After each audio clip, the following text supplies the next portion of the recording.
سلسلة ترجمة وتبسيط قطع كتاب السادس الاعدادي للغة الإنجليزية، مقدم من جروبات عشاق اللغة الإنجليزية،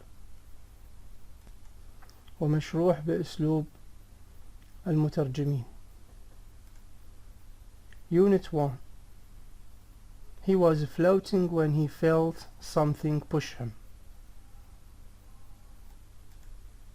He was floating when he felt something push him. Read the article and choose the best headline. اقرأ المقالة article and choose واختار the best headline، العنوان headline الأفضل. راح نترك العناوين لأن 4 عناوين مقترحة لهاي المقالة، راح هسه نتركن أول ما نقرأ المقالة. بعد ذلك أنا وياكم نشارك ونختار العنوان الهيدلاين المناسب من ذن ال4 عناوين. طريقة القطعة راح تكون أول ما راح أسردها سرد باللغة الإنجليزية مثل ما هي، بعد ذلك أرجع لها أترجمها كلمة كلمة وانطي معناها.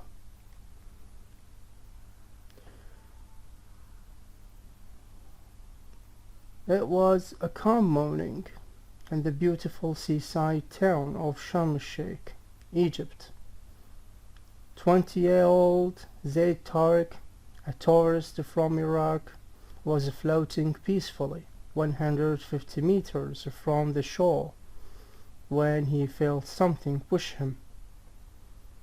I didn't know what it was, he told reporters. I thought perhaps my airbag had hit a piece of wood. Then it pushed even harder and I fell into the water. That's what when I saw it was a shark. He was trying to swim away when the shark bit his arm. Tariq, who was losing a lot of blood and thought he was about to die, screamed as loud as he could. I was praying to God to save me, he said. When some dolphins swam up and frightened the shark away, there were at least 6 of them, and they made a circle around me. The shark couldn't get near me. Coast Guard Jamil Al-Alawi heard Tariq's screams and rescued him by boat. While he was giving Tariq first aid on the boat, his partner Ahmed Al-Misri called the emergency services. An ambulance was waiting for Tariq on the shore, and he was immediately taken to the hospital at Sharm el-Sheikh. It was the most frightening day of my life, Tariq told reporters from his hospital bed. That shark wanted to have me for breakfast, but the dolphins saved me. Thank God. تمت قراءة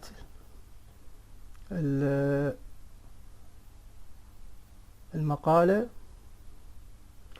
بطريقة إنجليزية ب3 أصوات، بصوت الراوي وبصوت الضحية زيد طارق،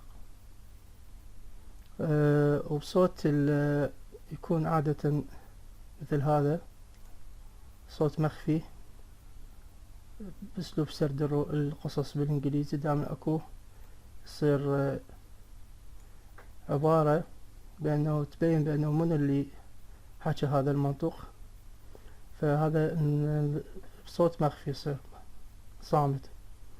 هسه نرجع لها مرة ثانية بس بطريقتنا احنا بحيث نترجم نريد نعرف شنو هذا الكلام، شنو حكينا قبل شوي، شو تقول هذه باللغة العربية، شنو معناها، حتى بعدين نختار لها العنوان المناسب وبنفس الوقت نكتسب معاني. It was a calm morning. هو كان الإت تعود للطقس للجو، فالجو كان عبارة عن دنيا كانت calm morning، صباح هادئ. in the beautiful seaside town، في بلدة صايرة على جانب البحر وجميلة. seaside جانب البحر، town بلدة. of شرم الشيخ، هاي الأوف يعني معناه تقول اسمها شرم الشيخ، والموجودة بإيجيبت بمصر. اوكي. 20-year-old زيد طارق. هنا شنو مقصود بيه؟ مقصوده واحد اسمه زيد طارق، عمره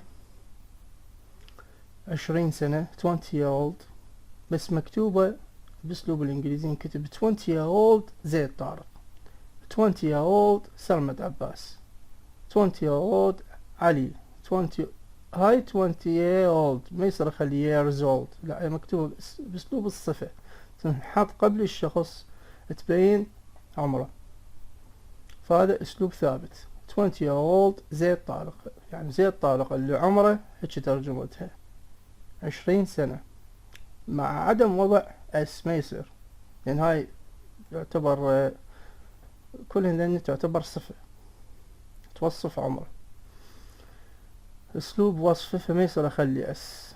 a tourist هو سائح from Iraq من العراق. was floating peacefully كان دا يطفع يعني يسبح، خلينا نقول بس مطوف float، ما قال was swimming، لو قال swimming كان نقدر نقول كان يسبح، بس هو كان طافي يعني float يطفو. peacefully بأمان وسلام. 150 meters 150 متر from the shore عن الشاطئ، كان يبعد عن الحافة، يعني تقريبا خلينا نقول يعتبر بنص الماي، هو shore يعني الشاطئ، حافة الشاطئ البحر. when he felt، فبهالأثناء عندما هو شنو كان بهذا المكان، he felt هو شعر، طبعا هذا الماضي مال feel يشعر، felt something فالشي push him يدفعه، قال I didn't know what it was، أنا ما عرفت ماذا كان. هنا بأسلوب السرد القصصي يكتبون دائما عبارة ذيلية بأنه he told reporters، يعني هو أخبر الصحفيين، الظاهر جو بعدين فيما بعد الصحفيين التقوا به. I thought أنا اعتقدت perhaps ربما يعني احتمال بعيد، هاي كلمة perhaps الاحتمال البعيد، maybe الاحتمال القريب، أو probably الاحتمال القريب. my airbag had hit a piece of، اعتقدت بأنه هاي لابس حلقة هوائية تصير تخلي واحد يطفو على الماي، كل واحد شايفها، فاعتقد بأني had hit يعني قد ضربت a piece قطعة of wood من الخشب، فاعتقد بأنه يعني الوسادة الهوائية اللي لابسة اصطدمت بقطعة خشب أو شيء، لأن جت دفعة فجأة wood خشب. then ومن ثم it pushed، هاي الدفعة هذا الشيء دفعني even harder، يعني إلى درجة أصعب، هذا أقوى، بعد أقوى من الدفعة الأولى، يعني عدة دفعات، هاي الدفعة جتنا آخر شيء قوية even يعني حتى هذا أقوى. and I fell يعني سقطت into the، انغمست into the water، انسحبت للماء، fell إلى الماء، طبعا into دائما تجي ويا السوائل بمعنى انغمس بها، هذا حرف الجر into. that is when ذلك صار لما I saw it، رأيت، بأثناء it was a shock، هو كان قرش. He was trying to swim away when the shark. هذا الراوي يقول he was هو كان يعني قصده زيد طارق trying to swim away كان يحاول أن يسبح بعيدا عن القرش. when the shark لما القرش hit his arm. عض hit هي الماضي مال bite. عض ذراعه arm ذراع. الظاهر القرش شنو عض ذراعه لح ايده عضها يعني اثناء ما كان هو شنو swim away حاول يعني يشرد swim away من القرش لكن القرش تمكن hit his arm. طارق who was losing a lot of blood. طارق اللي هو كان يخسر الكثير من الدم ينزف ويخسر الكثير من الدم and thought واعتقد بأنه هو was about to die بأنه هو كان about to تجي معناها هو حرف جر مركب بسهولة من كلمتين بمعنى على وشك أن ويجي وراها فعل مجرد معناه اللي هو die معناه على وشك أن يموت فهو كان about to die على وشك أن يموت. اعتقد he thought he was about to die هو كان على وشك أن يموت. screamed as loud as he could صرخ بصوت عالي بقد ما يقدر بقدر ما هو could استطاع. I was praying to God أنا كنت أصلي أو أدعي إلى الله to save me. pray هو فعل مجرد معناه يصلي نحط له ing يصير مستمر فأنا كنت مستمر بالدعاء إلى الله to save me حتى يحفظني. save يحفظ تيجي معناه أقدر أقول أنا مثلا I ask God to save me يحفظ. he said هو قال when some dolphins الله استجاب دعاء when some dolphins عندما بعض الدولفينات swam up طوفت سبحت لي فوق يعني swam سبحت هذا الفعل ماضي مال swim swam up إلى الأعلى and frightened وخوفت. frighten هي fright مخيف صفة يحطوها اي ان تتحول الى فعل مضارع معناه يخاف ايدي يصير ماضي فتصير frightened خوفا the shark القرش وخلنا away إلى درجة يبعد ظرف معناه بعيد. there were at least 6 of them فكان هناك على الأقل at least 6 of them من ذن القروش 6 and they made هن صنعا a circle دائرة around me حولي حملنا يعني. the shark couldn't القرش couldn't ما لم يستطع get near me. get near هي فعل phrasal verb فعل مركب معناه يقترب يدنو مني. coast guard حراس الشاطئ حارس الشاطئ جميل العلوي heard سمع طارق screams صرخات طارق screams صرخات and rescued him rescue يعني ينقذ rescued بالماضي مال ينقذ نقذه by boat بالقارب اجى عليه بالقارب البوت boat ونقذه. while he was giving طارق first aid بينما هو كان اللي هو علوي جميل العلوي هذا الحارس giving يعطي طارق first aid first aid هو اسم مركب بمعنى إسعافات أولية معنى بينما while هو كان يعطي طارق first aid إسعافات الأولية on the boat بالقارب فجاب القارب وقام يعطي إسعافات أولية. his partner زميل his تعود إلى جميل على علوي زميل جميل partner يعني زميل. أحمد المصري زميله اسمه أحمد المصري called اتصل بي خابر the emergency services خابر الطوارئ، خدمات الطوارئ النهرية. الأمبولانس الإسعاف النهري، أمبولانس يعني إسعاف. was waiting for طارق on the shore. اجت الإسعاف فكانت waiting تنتظر. wait دام تجي وراها for، هاي ثابتة لما أقول بمعنى ينتظر، فتنتظر طارق on the shore على حافة الشاطئ. and he was immediately، طارق يعني هي، طارق كان فورا شنو taken مأخوذ to the hospital للمستشفى at شرم الشيخ، مستشفى شرم الشيخ. يقول طارق it was the most frightening day، هو كان اليوم المخيف، أكثر يوم مخيف. most يعني أعظم، frightening معناه إخافة، يعني صفة للجماد، لأنه هو هذا الجماد يكون مخيف. of my life بحياتي، فهو كان the most frightening day of my life، أكثر يوم مخيف بحياتي.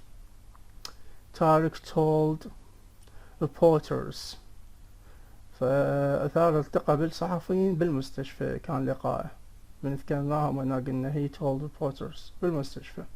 فطارق told reporters بلغ الصحفيين from his hospital bed، هو قال لهم هذا الكلام هو ونايم مستلقي بالسرير بالمستشفى. that shark، كمل استأنف كلامه، قال ذلك القرش wanted to have me، راد أن يتناولني، have هنا معنى يتناول يأكلني for breakfast، كان يريد يتريق بيه. but the dolphins saved me، ولكن الدولفينات أنقذتني. thank God، شكرا يا رب. طبعا ملاحظة هنا ما يصير أقول thanks God، بالإنجليزي لازم أقول thank God. بمعنى شنو؟ ليش ما يصير؟ لأن اعتبار أكو هنا المفروض أكو I، فمعنى I thank God، أنا أشكر الله، فتعطي عظمة أكثر. فما يصير أقول thanks God. thanks كان ما أنا صديقي استغفر الله، يعني هي شوية مو صحيحة، كأنه ما عندي علاقة الصداقة ويا الله. هنا أبد، خلينا نختار أنا وياكم على السريع لأن الدرس طول. عنوان مناسب، أو أنا راح أخلي هذا لكم بالتعليقات، أنتوا تختارون عنوان مناسب، وأنا كان بدوري ترجمته وأنتوا اختاروا عنوان مناسب، بس أنا راح أترجم العناوين. أبد can be dangerous، الوسائد الهوائية ممكن أن تكون خطيرة، يعني هنا كأنما أنا معتبر السبب بمصيبته والوسائد الهوائية. أوكي. B watch out for red sea sharks، احترس. watch out هذا فعل مركب phrasal verb بمعنى احترس. for من red sea من قروش البحر الأحمر، ممكن أسمع المقالة بأنه احترس من قروش البحر الأحمر. زين. C هذا يعود إليك أنت، نشوف اختيارك. dolphins saved him from a shark،